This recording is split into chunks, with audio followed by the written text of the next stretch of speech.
বলছি Ram and Sam plays football নাকি play football. Hello everyone, আমি হলাম তোমাদের গ্রামের মাস্টার তাপস স্যার। আজকে আমরা গ্রামারের একটা অত্যন্ত গুরুত্বপূর্ণ টপিক নিয়ে পড়ব। সেই টপিকটা হচ্ছে প্রেজেন্ট ইনডিফিনাইট টেন্স। তো এই যে প্রেজেন্ট ইনডিফিনাইট টেন্স, এই প্রেজেন্ট ইনডিফিনাইট সম্পর্কে আমরা সবাই জানি। আমরা ছোট থেকে শিখে আসছি প্রেজেন্ট ইনডিফিনাইট টেন্স কাকে বলে, কিভাবে ব্যবহার করতে হয়। কিন্তু সত্যি কথা বলতে গেলে একেবারে এখনো পর্যন্ত ছোট থেকে বড়রা এই টেন্সটা অনেক জায়গায় ভুল করে থাকে। তো আমরা আজকে এই ভিডিওটার মাধ্যমে এমন ভাবে এই টেন্সটাকে বুঝবো, এই টেন্সটার আর একটাও কনফিউজিং বা কনফিউশন থাকবে না। তো এই ভিডিওটা শেষ পর্যন্ত অবশ্যই দেখো, বিলিভ মি অনেক কিছু জানতে পারবে। তো দেখো, আমরা ছোট থেকে শিখেছি প্রেজেন্ট ইনডিফিনাইট টেন্স কাকে বলে বা সিম্পল প্রেজেন্ট টেন্স কাকে বলে। যে কাজটা প্রায় বা প্রতিদিন ঘটে তাকে আমরা প্রেজেন্ট ইনডিফিনাইট টেন্স বা সিম্পল প্রেজেন্ট টেন্স বলি। এই যে প্রায় বা প্রতিদিন ঘটনাটা ঘটে, সেটা বলতে আমরা কি বুঝি? দেখো, আমরা যদি বলি যে তোমাদের চোখগুলো বন্ধ করো, এবং চোখগুলো বন্ধ করার পর জাস্ট ভাবো যে আমাদের সঙ্গে কি কি প্রত্যেকদিন বা প্রায় ঘটনাগুলো ঘটে থাকে। যেমন আমরা ঘুম থেকে উঠি, আবার ঘুমোই, আবার আমরা ব্রাশ করি, আমরা খাবার খাই, আমরা স্নান করি, আমরা পড়াশোনা করি, আমরা টিভি দেখি, আমরা মোবাইল ব্যবহার করি, ইত্যাদি ইত্যাদি। এই কাজগুলো কিন্তু প্রায় বা প্রতিদিন করে থাকি। শুধু আমার ক্ষেত্রে নয় বা আমির ক্ষেত্রে নয় বা আমরার ক্ষেত্রে নয় বা কোনো মানুষ জগতের ক্ষেত্রে নয়। যদি আমরা পরিবেশ সম্পর্কে বলি, তা আমরা বলতে পারবো সূর্য ওঠে, মানে সূর্য পূর্ব দিকে ওঠে, সূর্য পশ্চিম দিকে অস্ত যায়। আবার কোনো অ্যানিমালস সম্পর্কে যদি বলতে চাই, তাহলে বলতে পারি যে কুকুরগুলো রাত্রেবেলায় ঘেউ ঘেউ করে। ঠিক এইভাবে আমরা প্রায় বার প্রতিদিন ঘটনা যে ঘটে, সেই ঘটনাগুলোকে উল্লেখ করার জন্যই আমরা এই টেন্সটাকে ব্যবহার করি। এই যে টেন্সটাকে আমরা ব্যবহার করব, এটা কিভাবে করব, কিভাবে, অর্থাৎ একটা বাংলা সেন্টেন্স থেকে ইংরেজিতে আমরা কিভাবে কনভার্ট করব বা অনুবাদ করব, এটা খুবই সহজ। দেখো, একটা তোমাদেরকে সেন্টেন্স বলে রাখি, একদম I am damn sure that most of the persons or students mistake this sentence. দেখো, আমি বলছি, সেন্টেন্সটা হচ্ছে সে ফুটবল খেলে। দেখো, মনে মনে ভাবো তো, সে ফুটবল খেলে এটার ইংরেজি অনুবাদ কি হবে? যদি এটা বলে ফেলেছো তুমি, যদি এটা বলে ফেলেছো, তাহলে তুমি তো অলরেডি চ্যাম্পিয়ন এই টেন্সের ক্ষেত্রে। যারা বলতে পারি তারা মিলিয়ে নাও। সে ফুটবল খেলে, এটা অনুবাদ হবে he plays football. He plays football. ঠিক, হি প্লেজ ফুটবল। ঠিক এইভাবে আমরা একটা অনুবাদ করছি, সে ফুটবল খেলে। এবার অনেকে প্রবলেম হবে, ই মা, ও মাই গড, বিশ্বাস করো আমি এসটা লিখতে ভুলে গেছি, এসটাতে আমি জানতাম যেখানে এস বসবে। এটাই হচ্ছে সমস্যা। অনেক ছাত্রছাত্রী আগে থেকে জানে যে এখানে একটা এস বা ইএস যোগ হয় ভার্বের সঙ্গে বা ভার্বের শেষে, কিন্তু তারা ভুলে যায়, তারা বুঝতে পারে না এস বা ইএসটা কোন সময়ে, কোন সিচুয়েশনে, কোন সময়টাতে বা কোন টেন্সটাতে এক্স্যাক্টলি বসাতে হবে। ঠিক এই ভুলটাই বেশিরভাগ ছাত্রছাত্রীরা করে। আজকে এই টপিকটার সম্পর্কে বা এই টপিকটার বিষয়ে আমি তোমাদেরকে বোঝাবো, যাতে কোনোদিন না তোমাদের ভুল হয় এই এস বা ইএস এর গল্পটা। তো দেখো, এখানে আমি প্রথমেই বললাম সে ফুটবল খেলে, আমি জাস্ট লিখে নিচ্ছি একবার, সে ফুটবল খেলে। লক্ষ্য করে দেখো, এখানে আমরা যদি সে বলি, তো আমরা এখানে বাহ খতম করে দিয়ে দেবো। তো সে ফুটবল খেলে, এটাকে যদি আমরা অনুবাদ করি, তাহলে প্রথমে আমরা হি মানে সে বা সিও লিখতে পারি অ্যাজ ফেমিনিন। তো আমরা ম্যাসকুলিন লিখছি এখানে, সে মানে হি এখানে। তারপর আমরা জানি এখানে ভার্ব ব্যবহার করব, ফুটবলটা, তারপর অবজেক্ট বটে, অবজেক্টটা আমরা ভার্বের পর ব্যবহার করব। যারা আমার এই ভিডিওটি দেখোনি তারা অবশ্যই ভিডিওটা দেখে নেবে, আমি এই ভিডিওর প্রথম কমেন্টে পিন করে রেখে দেবো। ঠিক, তো সে খেলে, প্লেজ, PLAYS, তারপর ফুটবল। দেখো, এখানে যে এসটা বসালাম আমি, এই যে প্লেসের সঙ্গে, মানে প্লেস, সরি, এই যে প্লেস সঙ্গে এসটা বসালাম, এই যে এসটার কি ভূমিকা, অর্থাৎ এসটা কেন ব্যবহার করবো আমরা? তো একেবারে সহজ, একবারে সহজ। দেখো, সাবজেক্ট দেখতে পাচ্ছ কি আছে? সে। সে বলতে কতজন বলো? সে বলতে একজন কি দুজন বা অনেকজন? কি মনে হচ্ছে তোমাদের? সে বলতে একজন, সে মানে একজন। যদি আমরা ছেলেটি বলতাম, তাও একজন বোঝাচ্ছে।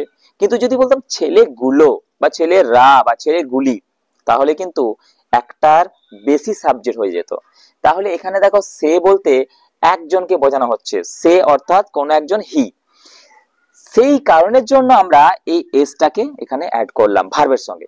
তাহলে দেখো একটা সিম্পল কনসেপ্ট, সাবজেক্টটা যদি একটা বোঝায়, বোঝা গেল, সাবজেক্টটা যদি একটা বোঝায় তবে ভার্বের সঙ্গে এস বা ইএস যোগ হবে, সেই ক্ষেত্রে মানে কোন ক্ষেত্রে, প্রেজেন্ট ইনডিফিনাইট টেন্সের ক্ষেত্রে। তাহলে এটা ভুললে চলবে না, সাবজেক্ট একটা যদি থাকে তবে ভার্বের সঙ্গে আমরা এস বা ইএস যোগ করব। ঠিক এটা কোন টেন্সের ক্ষেত্রে প্রযোজ্য, শুধুমাত্র একটা টেন্সের ক্ষেত্রে প্রযোজ্য, সেটা হচ্ছে প্রেজেন্ট ইনডিফিনাইট টেন্স বা সিম্পল প্রেজেন্ট টেন্স। তাহলে দেখো এই যে ভার্বের সঙ্গে এস বা ইএস যোগ করলাম, সেটা কেবলমাত্র এখানে সাবজেক্ট একটা আছে বলে। যদি এখানে সের জায়গায় মানে সের পরিবর্তে যদি বলতাম তারা ফুটবল খেলে, তাহলে আমরা কি করতাম, তারা অর্থাৎ দে করতাম আমরা। এই দেটাকে আমরা দেখতে পাচ্ছি অনেকগুলোকে বোঝাচ্ছে, অর্থাৎ দে বলতে তারা বা তাহারা, এই যে তারা অনেকগুলো বোঝাচ্ছে, তখন কিন্তু আর এসটা ব্যবহার আমরা করতাম না। তার মানে ব্যাপারটা কি, সাবজেক্ট যদি একটা বোঝায় তাহলে ভার্বের সঙ্গে এস বা ইএস যোগ হবে, যদি সাবজেক্ট একটার বেশি বোঝায় তবে ভার্বের সঙ্গে এস বা ইএস যোগ হবে না। তো এইগুলোকে গ্রামাটিক্যাল ভাষায় বলা হয় থার্ড পারসন সিঙ্গুলার নাম্বার। ঠিক, সাবজেক্ট একটা যদি বোঝায় সেটা থার্ড পারসন সিঙ্গুলার নাম্বার বলা হয়, আর একটার বেশি যদি বোঝায় তাহলে থার্ড পারসন প্লুরাল নাম্বার বলা হয়। তো এই ক্ষেত্রে দেখো এখানে আমরা থার্ড পারসন সিঙ্গুলার প্লুরাল শিখবো না, কারণ ওগুলো গ্রামাটিক্যাল ভাষা অনেক কঠিন হয়ে পড়লো। যারা জানো না তাদের জন্য একেবারে সহজ করে বোঝাচ্ছি। দেখো এখানে তুমি বলবে এস বেসটা ভুলে যাচ্ছি বারবার করে, এই কথাটাই তুমি বলতে চাইবে তোমরা। তো দেখো যদি ধরো একটা কোন একটা জায়গা আছে, ধরো একটা কোন একটা জায়গা, সাপোজ মনে করো তোমাদের গ্রামের কোন একটা বিশেষ হরর প্লেস, অর্থাৎ ভুতুড়ে জায়গা, ভুতুড়ে জায়গা হরর, এখানে ধরো ভূত টুত থাকে, মানে ভূত যদিও বিশ্বাস করে না তবু আমি জাস্ট বললাম এখানে জাস্ট কিছু একজন থাকে, যেটা হয়তো কোনো রকম ভাবে মিস্টিরিয়াস কিছু। যদি একটা মানুষ ধরো সেই জায়গাটাতে গেল, ঠিক, এই একটা মানুষ যদি ভুতুড়ে জায়গায় গেল তাহলে কিন্তু তার ভয় লাগতে পারে।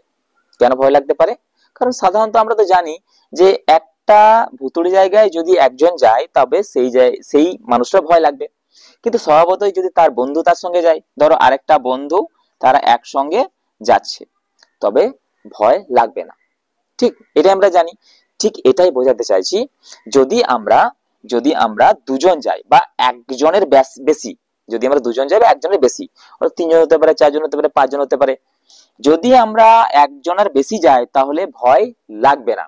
ভয় লাগবে না মানে তখন আর এসটা আমাদের দরকার পড়বে না। এবার তোমার মনে হতে পারে এসটা সম্পর্কে বা এই যে ভূত বা ভয়, এস এর সম্পর্কে কি সম্পর্ক, মানে এস এর সাথে কি সম্পর্ক, না এসটা ধরো একটা বড় মতো কিছু একটা, মাদুলির মতো কিছু একটা, মাদুলি আমরা পড়ি আমরা গলায় সাধারণত, সেই মাদুলিটাই মনে করো মানে পাওয়ার একটা এস বা ইএস। তাহলে আমরা বুঝতে পারছি সাবজেক্টটা যদি একজন হয়, অর্থাৎ একজন যদি ওই প্লেসটাতে যায় তবে তার ভয় লাগবে, তাই সে কি করবে, একাই যদি যায় তখন এই মাদুলিটা সঙ্গে নিয়ে যাবে। বোঝা হলো, এস বা ইএসটা এই ভার্বের সঙ্গে দিয়ে দেবে। যদি একটার বেশি লোক যায় তখন এই মাদুলিটা কিন্তু আর দরকার পড়বে না, তখন আমরা ভার্বের সঙ্গে এস বা ইএস যোগ বসাবো না। তাহলে দেখো ব্যাপারটা একদম কনফিউজিং না, কিন্তু কনফিউজিং একদম না, সহজ করে বোঝো। সাবজেক্ট ধরো একটা রাম বলে কোন একজন সাবজেক্ট আছে, তো রাম ফুটবল খেলে, রাম প্লে ফুটবল নাকি প্লেস ফুটবল, কি মনে হচ্ছে তোমাদের? এবার আমি এই ভয় বা মাদুলির সম্পর্কে কথাটা ব্যাখ্যা করছি একবারে সহজ করে। রাম কতজন ব্যক্তি, রাম একজন ব্যক্তি। রাম একজন ব্যক্তি যদি ভুতুড়ে জায়গায় যায়, এই হরর প্লেসটাতে যদি যায়, তাহলে তার ভয় লাগবে। একাই আছে রাম, রাম ফুটবল খেলে, এই যে একা আছে সে কারণে যেন ভয় লাগবে, আর ভয় যাতে না লাগে তাই একটা মাদুলি বা সুপার পাওয়ার ব্যবহার করবে, সেটা হচ্ছে কি এস বা ইএস। কিন্তু এস বা ইএসটা সে নিজের সঙ্গে নেবে না, যে রামের সঙ্গে নিয়ে নেবে রাম, সেটা নয়, ভার্ব সাবজেক্টের পর যে ভাবটা থাকবে তার সঙ্গে এস বা ইএস যোগটা জোড়া থাকবে বা অ্যাড থাকবে। তাই আমরা বলতে পারি রাম প্লেজ ফুটবল। বোঝা গেল, যেহেতু সাবজেক্ট একটা আছে। কিন্তু যদি বলি রাম এবং শ্যাম ফুটবল খেলে, তখন আমরা কি বলবো, Ram and Sam plays football নাকি প্লে ফুটবল, কোনটা তোমরা বলো দেখি। কমেন্টে জানাও। আর আমি আজকে শেখাচ্ছি না, এবার পরের পার্ট 2টা আবার আসছে। ঠিক, আজকের মতো থ্যাংক ইউ। কমেন্ট কিন্তু অবশ্যই জানাবে, বারবার করে বলছি, Ram and Sam plays football নাকি play football. Okay, thank you, bye by.